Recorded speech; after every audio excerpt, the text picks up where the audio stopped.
right here. If you have any questions after this webinar, feel free to email me. If you have any questions during the webinar, feel free to chat in the chat box. Joe, the co-presenter, will answer your questions. So today we're going to talk about the steps of hosting a webinar and what to do and what not to do. So the do's and don'ts when scheduling a webinar, promoting your webinar, hosting a webinar, and following up with attendees. Let's start with scheduling a webinar. So there's two important things that you need to focus on, your landing page and the description on your landing page. Your landing page is where everybody's going to see the information for your webinar. It includes what you're going to cover, when it is, if it's public, private, who you invited. So this is a very important step. So what you should do, include the details of the event, provide the time, date, and length, choose a picture, and provide a detailed title. These may seem pretty straightforward and simple, but providing all this information is very important. What you don't want to do is be sparse. The more details, the better. However, you should keep it concise because you don't want to write a whole novel. And you should double check that the time zone that you enter is correct and that the length you want your webinar to be is correct. And don't forget a picture. Pictures draw people in and are visually appealing and makes your webinar look better. So here's where you create your webinar. So the title would go here. Few short words just to describe what it is, do's and don'ts of webinars. This one's titled, just simple and to the point. Your description is a little box here that you can write a few paragraphs. Again, you don't want to write a novel. People want to know what your webinar is going to be about and not have to read 10 minutes to find out. And then the covering, the topic section, you can write a sentence, one word, and that comes up as bullet points on your landing page later. The time, you can choose the date, what time you want it to start, here's your time zone, and then the length. And of course, adding a picture makes it more likely for people to attend. Next is the description, which is on the landing page right here. So the most important is details. Who, what, when, where, why. That's the most important. You just want to be to the point and share all the information that your attendees will want to know. Be short and concise, and bullet points are always easier to read and get straight to the point. Don't want to write a novel. Large paragraphs are hard to follow and you can get lost, so space it out. And don't save the best for last. Your first sentence should start off strong. You should say exactly what you're going to talk about. And don't wait till the last sentence so people have to read all your description to know what your webinar is going to focus on. So I made up a little fake webinar just to give an example of good event and not. So how to enjoy a good book. Just a simple concept. The title says exactly what it's going to cover. I wrote three short sentences just saying that what it's going to cover. There's many books available. You want to be able to find the right one and the best time to enjoy it. Register and enjoy some page flipping. And then covering finding the right book and choosing the right time and place to read. Again, very simple, but to the point. Doesn't beat around the bush. You just want to say exactly what your webinar is going to cover. A bad example of a similar topic would be this. Now, this is very extreme, but it shows exactly what not to do. So good books, that could be what are good books, when to find good books. It's not descriptive enough. The description is very short and not clear, and then covering books and no picture. So don't do this. Do this. The next step is promoting your webinar. So once you have created it, you want people to attend. So three most important things are to access your social media accounts, email all your possible attendees, and allow time for promotion. You don't want to schedule a webinar the day before it's going to happen. No one's going to come, and it's going to be very hard to share your event. So social media do's. You want to invite guests via all different social media outlets. Here on our page, you can click directly towards Facebook, Google+, LinkedIn, or Twitter. So again, you want to promote through multiple channels. And you should encourage guests who have already registered to share the event. Don't want to badger them and keep asking, but just ask them to retweet your tweet or share the event on their Facebook page. That'll expand your reach and grow your audience. The biggest thing on social media is you don't want to overload with posts. You don't want to tweet the same thing 5 times in a row. People get the point just once. Again, on Facebook, you don't want to post just like rewording it 10 different times. It's going to get annoying, and your guests are going to not be encouraged to join your webinar. On to emails. So when you schedule it, you want to confirm and thank your guests for registering for your event. You should remind them of the details that your webinar will include, what it's about, the date, and you want to personalize it. You don't want to just send out a generic email. You want to make your registered guests feel individual and special. You don't want to bombard them like with social media, just a few email reminders, and you definitely don't want to leave out important information. So here's the page once you've created your webinar. This is the one for the webinar you're in right now. And on the bottom right-hand corner, you'll see that there is an automated email option. And so this is the original. Here at Big Marker, it'll automatically write a little email putting in your title and everything. But it's a good idea to personalize it a little bit. Just in your own words, say what you want your guests to know, when it's happening, and encourage them to register. And then you would click Import Contacts, or you can paste the email addresses up here and invite your guests. All right, and for promoting, you want to allow time. You want to allow at least a week or 2 for promotion. This way you can send email reminders, not every day, but maybe 1 week ahead of time, 2 days ahead of time, and then a couple hours before your webinar, just to remind your guests that they registered and that they should attend. And you don't want to schedule a webinar the night before it occurs. You're going to be unprepared, you won't have many guests, and it won't look professional. All right, so the do's and don'ts of hosting a webinar. You should practice before you get in the room. You don't want to get in here, your presentation doesn't fit on the screen, you don't know what you're going to talk about. You can enter the demo room beforehand on the Big Marker homepage to test everything out. Next is presenting etiquette, and you want to engage your audience while hosting your webinar. So practice. Practice your presentation. Like I said, you want to make sure that your presentation will fit. Also, make sure the file works properly, that it fits in the displayed view.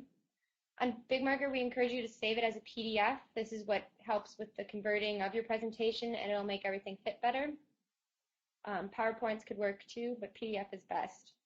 And obviously, you don't want to enter 5 minutes before it happens without having any practice, just jumping into it.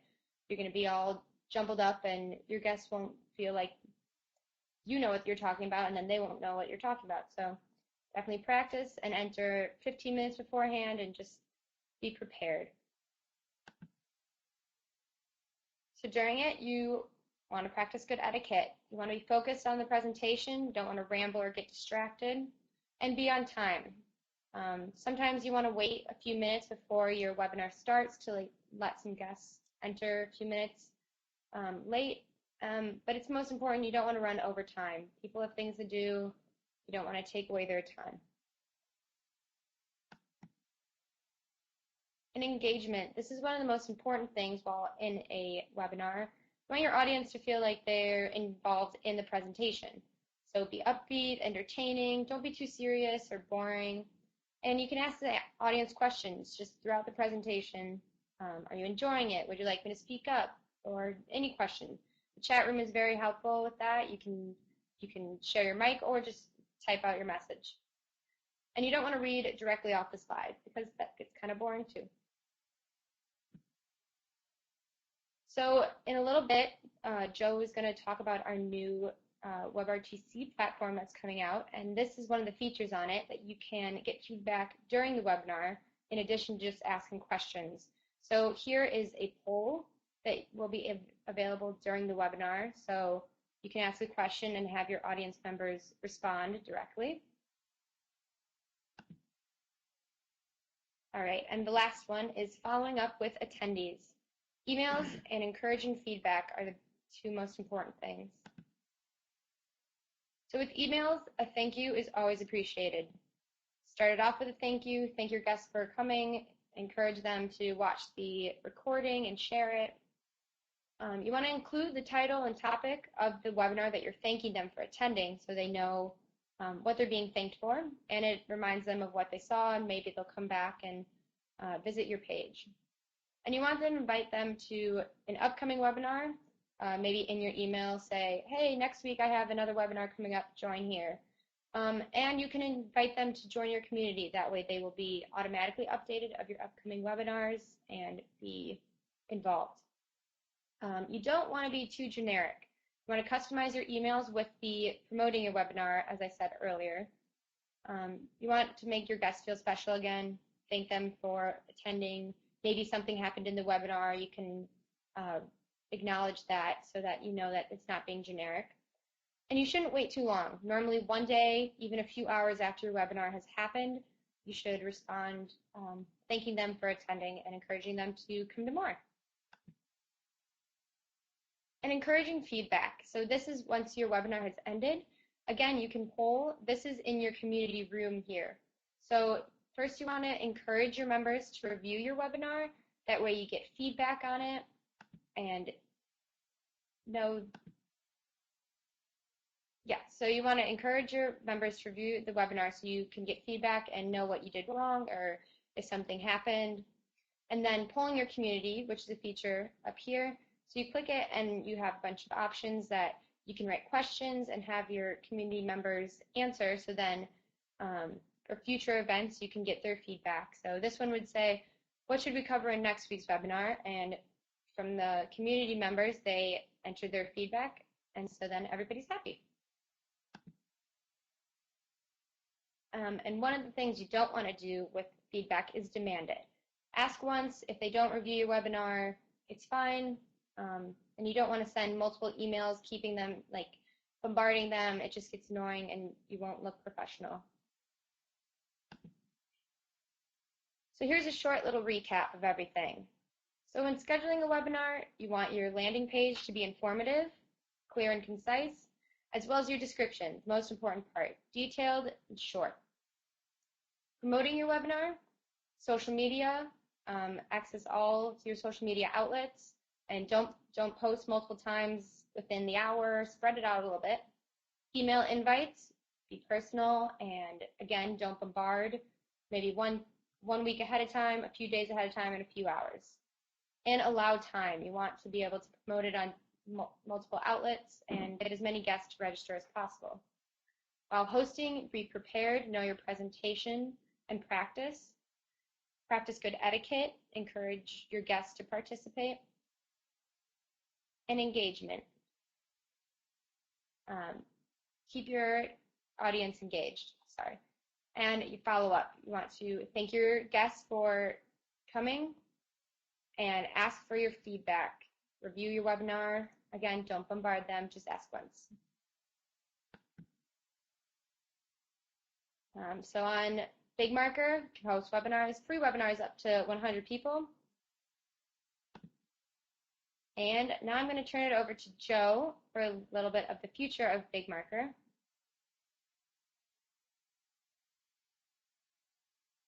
Hello, everyone. You can hear me just fine. This is Joe at bigmarker.com. I'm the co-host of this webinar with Megan. Just wanted to let you know that we do have some big plans upcoming here at BigMarker, and one of them includes a completely brand new conference room that hopefully we will be releasing either this evening or tomorrow evening. You can find out more about that at this link I just posted, but basically what it is we're moving from Flash to WebRTC to get a little nerdy on you. And that will allow us to have a lot more flexibility inside the conference room for both quality and also features. So here is a look at the new room that we have here, which is going to be very exciting. As you see, this is just a demo image, so the beta version won't look exactly like this. So one of the things that we're going to be adding, like Megan pointed out, is polls inside the conference room. File sharing, screen sharing, YouTube and Vimeo sharing inside the room. I think the first version is just going to have screen and YouTube. In fact, I don't think it's going to actually have the polls yet. And then also, too, a few more other features, including doing audience feedback, adding in Twitter, all sorts of cool things that we can do inside the conference room. If you'd like to know more, you can either go to this blog entry or you can click the link I just posted, and it actually lets you know more stuff. And then add your email, and we'll let you know more about the WebRTC room. So please help us test it out. Again, we'll let you know when it comes out, and when it does, you need to make sure you get on and try it out because it's going to be amazing. All right, thank you. I'm going to turn it back over to Megan. All right. So hope you guys are excited about the new room. It should be really great. Here are our different social media pages. YouTube is where all of our recordings will go. Facebook, look there for some posts coming up, upcoming webinars. And Twitter, we always post upcoming webinars, blog posts, which is the blog right here. And of course, if you have any questions or concerns about Big Marker, feel free to go to our Help Center page. I had a question from David about my mic. I'll read it right now. Could you please tell me again the kind of mic you're using? Is it omnidirectional that 2 or 3 people could sit around it and have their voice picked up properly? I did not actually know the answer to that question, so Joe. Yeah, I can post the link to the microphone if you give me a couple minutes, because it's just one we got off of Amazon. It's pretty nice. I think it is $46 on Amazon right now. I think we waited until it was on a deal, and then you can see it right there. Basically, it is just for one person specifically. I mean, I assume you could put it between 2 people and have a discussion between 2 people, but it's definitely not set up to be, placed in the middle of a conference room and then, pick up everybody's voice. It's just specifically for one person in particular, but it's definitely worth the $46 investment. You could probably hear a big difference between my cruddy iPhone headphones and Megan's much nicer audio.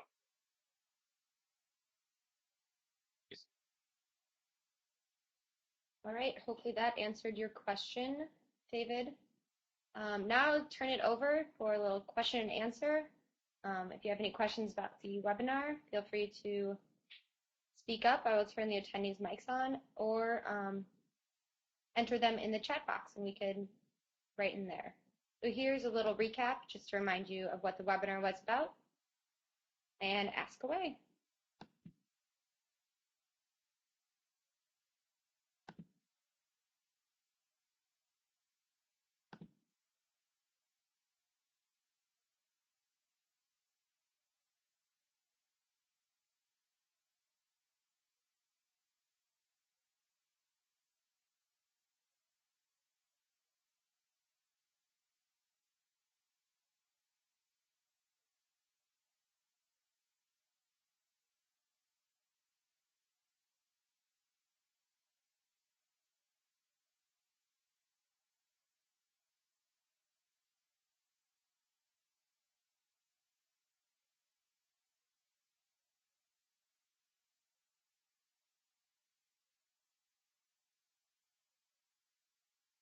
Any questions about the webinar or the upcoming updates to Big Marker? Can be regarding either.